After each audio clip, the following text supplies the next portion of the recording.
Big boss Telugu season 8 5 వారాలను పూర్తి చేసుకుంది. ఇప్పటికే 6గురు ఎలిమినేట్ అవ్వగా కొత్తగా మళ్ళీ 8 మంది వైల్డ్ కార్డ్ ఎంట్రీ ఇచ్చారు.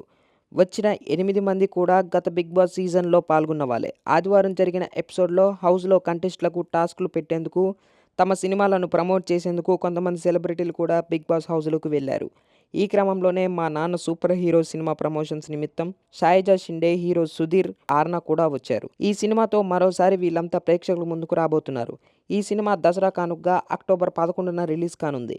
బిగ్ బాస్ స్టేజ్‌పై సుధీర్ బాబు సాయిజీ షిండే గురించి మాట్లాడుతూ ఖాళీ ప్రదేశం కనిపిస్తే మొక్కలు నాటుతారని అన్నారు. దీంతో నాగార్జున కారణం అడగగా సాయిజీ షిండే మాట్లాడుతూ మా అమ్మ చనిపోయే ముందు నా దగ్గర ఇంత డబ్బు ఉండి కూడా ఆమెను బతికించుకోలేకపోయాను. నేనేం చేయగలను అని ఆలోచించాను. అప్పుడు మా అమ్మ బరువుకు సమానమైన విత్తనాలను తీసుకొనొచ్చి ఇండియా మొత్తం నాటాలని ఫిక్స్ అయ్యాను. అవి పెరిగి పూలు, పండ్లు ఇస్తాయి. వాటిని చూస్తుంటేనే మా అమ్మ నాకు గుర్తొస్తుంది. సాధారణంగా ఆలయాలకు వెళ్తే ప్రసాదం ఇస్తారు.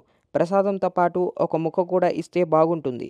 నేను మహారాష్ట్రలో ఆల్రెడీ 3 ఆలయాల్లో ఆచరణలో పెట్టాను. అందరికీ కాకపోయినా అభిషేకాలు, ప్రత్యేక పూజలు చేయించే వాళ్లకు ఇస్తాను. ఇక్కడ కూడా అది ఇంప్లిమెంట్ చేయాలని అనుకుంటున్నాను.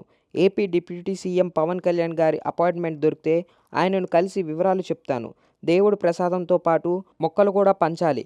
అవి తర్వాత జన్మలకు కూడా ఉంటాయి అని తెలిపారు. దీంతో సుధీర్ బాబు, నాగార్జున మీరిప్పుడు చెప్పారుగా, ఈ మాటలను ఆయన ఫ్యాన్స్ ఆయన దగ్గరకు తీసుకువెళ్తారు. మీ కోరిక నెరవేరుతుందని అన్నారు.